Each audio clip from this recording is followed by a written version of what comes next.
After not seeing him for a month, John just thrust a divorce lawyer's business card at me without even asking, "Are you okay?" Or "How are you feeling divorcing a wife who doesn't work? Pay me $1,000 a month as alimony." "Sounds good. Take care." John chuckled as he said this, standing beside him. Emily was wrapping her arm around his, wearing a similar smug expression. "Fine, let's divorce then." I said it so casually that John seemed a bit surprised, but he quickly shared his smile with Emily. Good thing John isn't much of a thinker. It makes my plan easier to execute. After the divorce papers got approved, I decided to start my revenge plan on both of them. I will make them cry as a celebration of my recovery. My name is Sarah Wolf. I'm a 47-year-old illustrator. I also work as a children's book author. I just love drawing. I have 2 childhood friends, John and Emily. They're important friends to me, and John is also my husband. It all started when John asked me out as I was heading to a different college after high school. I was surprised. I thought he was into Emily, but I couldn't say no to a confession from John, whom I had secretly liked. After some thought and consultation with Emily, I accepted John's proposal. Emily's behavior had been a bit problematic since teens, but she was still a dear friend to both John and me. However, Emily had a tendency to snatch other people's boyfriends and then dump them once they became obsessed with her, causing problems time and again. Her parents were concerned, so John and I often spent time with her to watch over her. John and I got married when we were 25, 4 years later. Emily brought her fiancé into our lives. His name was George, a professional working for a top-tier company. Nice to meet you, Sarah and John. I've heard so much about you. Looking forward to our future together. George was very polite, and we all got along immediately. We would get together during holidays and vacations, taking trips or going on long train rides to enjoy some drinks. However, things started falling apart. After Emily got pregnant 2 years into her marriage, John and I originally had many siblings, so there was no worry about an heir. So, we decided we didn't need children. Both of us love kids, but weren't keen on actively caring for them. Besides, we loved our freedom to travel and enjoy drinks. We often found it heartwarming to see families with children, but it was never more or less than that. When Emily announced her pregnancy, John's attitude started to change. He quit smoking because Emily said she couldn't stand the smell, and even offered to drive her to doctor's appointments using his vacation days. I warned him, "George might get upset if you're always with Emily." But John argued back, "You have work, don't you? She's our childhood friend, and she's reaching out for help. You're heartless." I said, "I've been buying things and helping where I can, but going with her to the obstetrician is crossing the line." When I said that, John frowned, and then he glared at me. "Why?" "Because Emily wants it, right? She says she's anxious about the checkup. I can't just let her go alone if she's anxious. All the more reason for George to go with her, right? If you go with her every time, it's almost like you're the father of the baby in her belly." "John, jealous? You're not going to get pregnant anyway, so what's the problem?" He didn't take my concerns seriously, and instead started to snap, saying I was being annoying. We had hardly ever had a fight during our marriage, but things changed when Emily got pregnant. Our arguments increased, and that didn't change even after Emily gave birth. In fact, John started spending even more time with Emily and their child Emma. But when Emma was 6, an incident occurred. It had to do with the attendees of Emma's graduation ceremonies. The day before the graduation, John suddenly started rummaging through the closet. "John, what are you doing?" "Have a meeting tomorrow." John's workplace had a casual dress code, but there was a rule to wear a suit during client meetings, so we always kept a few suits ready, but they were all thrown on the bed. No, just trying to decide what to wear for the graduation ceremony." "What? You're seriously thinking of attending the graduation?" "Yeah, George can't make it." Emily asked me. "Wait, that's absurd, no matter how you look at it." I inadvertently raised my voice in denial. Immediately, John's face turned sour. I knew he occasionally picked Emma up from kindergarten, and I had done so myself when asked, yet it was nonsensical for a childhood friend who wasn't even a biological parent to attend a graduation ceremony. "What? You still doubt me and Emily?" "I'm disappointed that you can't even help out." "That's not the point." "Point anyway." I'm attending the graduation tomorrow, so iron a shirt properly. John said that and abruptly ended the conversation, leaving me behind and going to the bedroom. I had no choice but to call Emily. Hello, Emily. About tomorrow? Sorry about tomorrow. I'm borrowing John. But won't George be upset about the graduation attendance? Sarah? What are you talking about? Obviously, I haven't told George that the graduation is tomorrow. I'll tell him after the ceremony. I was shocked to learn that George didn't know about the graduation schedule. Upon further questioning, it seemed that Emily hadn't informed George about any of the kindergarten events so far, and John had been acting as the father at the kindergarten, which made me dizzy with its selfishness. Wait a minute, Emily. Isn't that extremely unreasonable? It's disrespectful to George, and just because he's a childhood friend. What's wrong, Sarah? You're scary. We'll see you tomorrow. Wait, Emily. I was trembling with anger at Emily, who unilaterally hung up the phone. Still, in the end, I ironed a shirt, prepared a tie, and the next morning saw John off to Emma's graduation ceremony. Since then, Emily and John started going out more frequently, from once a month to once a week, and then to 3 times a week. Eventually, even George seemed to have some suspicions, and one day, while John and Emily were out, he visited our house alone. I'm sorry for visiting you late at night. There's something that's been bothering me. Is it about the 2 of them? Yes, I would like you to take a look at this. George showed me the GPS history he had installed in Emily's car. It showed that she had been staying at a hotel 3 times a week. All of those days she was out with John, and just by looking at George's face, I understood what that meant. What do you want to do, George? I want to take revenge on those 2. Me too. I can't forgive them for betraying us after all this time. We started planning our revenge on them secretly. First, I started by increasing my income because I had been saving by doing housework and taking care of Emma. My income had drastically decreased. George switched to working from home, and when Emily and John would go out, he would bring Emma to my house, and we would take care of her together. Neither Emily nor John realized that we knew about their relationship, and we were able to gather solid evidence. Once we had collected enough evidence and were ready to take our revenge, we discovered a shocking truth about Emma. George and I struggled with the decision, but we both agreed that we didn't want to hurt young Emma, so we decided to wait until she was an adult to take our revenge. However, even though we decided to endure for 10 years, I was struck with a serious illness. I needed long-term hospitalization, and even at best, I wouldn't be discharged for at least 2 years. Although I could work from the hospital room, it was certain that I would have to reduce my workload. After informing George about the situation, I consulted John. However, John's reaction was no different from when we were making small talk. I'll visit you once in a while. I felt that John no longer had any affection for me as he didn't even ask about my condition or the name of the disease.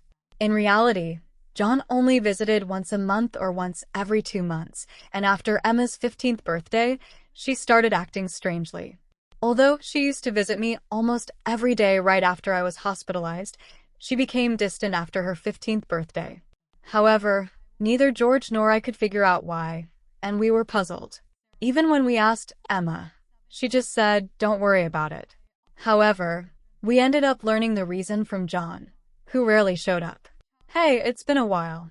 Yeah, it has. John, who had completely transformed into a flashy appearance, walked in without even knocking. After not seeing him for a month, John just thrust a divorce lawyer's business card at me without even asking. Are you okay?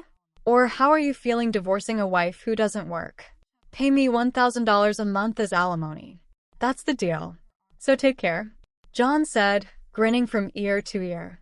Beside him, Emily wrapped her arms around John's with a similar expression on her face. Fine, let's divorce then. I casually agreed, which seemed to surprise John for a moment, but he quickly exchanged smiles with Emily. It was good that John wasn't the type to think too deeply. That's why my plan worked so well. After receiving a notification that the divorce was finalized from John, I decided to start my revenge plan against the 2 of them. I will make them cry as a celebration of my recovery. I promptly started to take action. First, I contacted George to transfer hospitals. Then I informed my lawyer that they would be mediating between the 2 parties from now on. George also began to act at the same time. He moved near my new hospital with Emma, and he started to visit me frequently. Emma still had a gloomy expression, but I was happy that she came to see me every day. Most of my belongings were already in the hospital room, so I told John to dispose of the rest. I didn't want to bring anything that the two of them might have touched into my new life. Once the hospital transfer and George and Emma's move settled down, I received a call from John. I had only left my seat for a few minutes, but my smartphone already showed 30 missed calls. I answered the phone, feeling exasperated. "What? Hey, what the hell is going on?" I could hear the voice of a troubled real estate agent behind John's panicked voice. I also heard Emily yelling, which made me feel sick. "What do you mean? What's going on? It's obviously about the house. Why do we have to move out?" John shouted at me as if it wasn't his fault at all. I replied to him coolly, "Obviously, because that's my house." Huh. John seemed to have completely forgotten. But the truth was the house we lived in was a room I rented as a workspace. When I started to make a living as a freelancer at that time, I didn't have enough income to maintain 2 houses, and John didn't have enough income to live alone. So he ended up moving into my place. Therefore, Jan had never paid the rent or utility bills for that room. Although I received some money from him for living expenses, it wasn't enough to maintain the place. Unfortunately, that room was already canceled. It was far from the hospital I transferred to, so I had processed the cancellation the day after submitting the divorce papers. I didn't inform him because the real estate agent who knew the situation said they would contact him.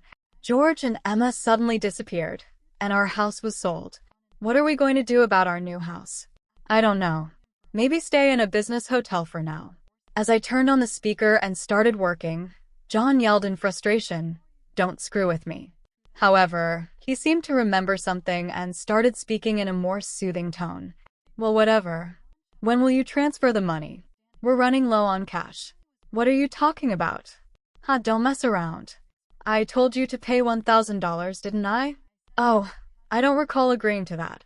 My nonchalant response was met with incoherent screaming from John on the other end of the phone. Apparently, he thought he could get money from me and had been squandering it. Even if he had $1,000 left, how did he plan to get by for the rest of the month? "Hey, don't just stay silent. Say something. There's really nothing to talk about." My retort left John momentarily dumbfounded, but he soon started yelling again, growing increasingly annoyed. I addressed John in as cheerful a tone as I could muster. "Anyway, we're basically strangers now, so please don't contact me anymore. You'll hear from my lawyer." Lawyer? Hey, wait a minute. I didn't hear John's response. He tried calling back several times, but I ignored it, and eventually the calls stopped. However, angry that I didn't answer, John started ignoring calls from my lawyer. He certainly had a childish side, but I never imagined he'd be the kind of person who didn't mind causing trouble for others. I sighed deeply at John's selfishness. A few months later, after a temporary discharge from the hospital, I visited John's parents' house. In front of me were John and Emily, both looking small and trembling. "You telling my parents is a low blow." "Oh, I just reported that we got divorced." Jane glared at me in response to my answer, but he shrank back under his father's stern gaze. Actually, I had a great relationship with my in-laws, even visiting and dining with them when John wasn't around. Despite being so well loved, I felt it was wrong not to share the details of our divorce, so I went to visit them. "Is it true that you're remarrying Emily?" "Yes, it's true." "True. Emily, Emma, and are going to start over as a family." "What are you talking about? Your only family is Sarah." "She's not my family anymore." John's words made his father frown with a look that seemed to say, "Give me a break." John shook his head a few times, then handed me a piece of paper. It was a bill from a nearby luxury hotel. "What's this?" "It's the bill from the hotel we stayed at." John, acting as if it was obvious, pointed at the bill on the table, then suddenly collapsed. "Oh, what the heck, Mom? I didn't raise you to be like this." My mother-in-law, gasping for breath, was met with a look of disbelief from John. Next to him, Emily wore the same expression. "Why are you so angry?" "It's just that the family is changing because I'm getting married. Plus, you'll have a grandchild, a blood-related one at that. Aren't you happy?" "You two didn't." My mother-in-law, looking as if she couldn't believe what she was seeing, glanced at Emily, then turned her gaze to me. Both my in-laws understood that I didn't want children and still treated me as their own daughter.